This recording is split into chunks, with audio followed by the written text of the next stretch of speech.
One of the things that our Educational Advisory Board was adamant about from the very beginning is that we combine teaching kids to read using phonics with exposing kids to whole language and exposing them to great children's literature.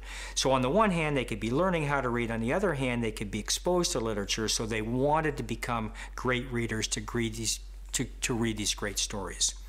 So we created a story quiz show. We've taken some of the best early childhood literature that there is. Kids go into an atmosphere like it's a game show. There's a big screen and a big crowd of ants around them. And these great stories are read in a way that the stories come alive.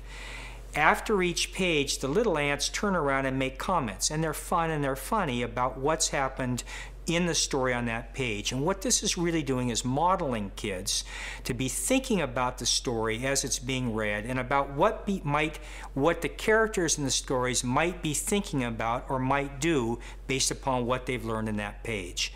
After the last bit of the story is finished, then the story quiz hosts ask the three little ants questions about the plot, the characters, and the theme. And even though these kids won't be able to read these stories, it's all aspirational reading, they can click on the pictures on the page to answer the stories in a way that we know that they've actually understood the characters, understood the plot, and understood the theme. So the concept here is that this whole experience of reading is a combination of learning how to read and at the same time being exposed to literature that makes you want to read more than ever, and also training you to think about how stories should be read and what's going on within stories so that as you're learning to read and read them, you're reading with great comprehension.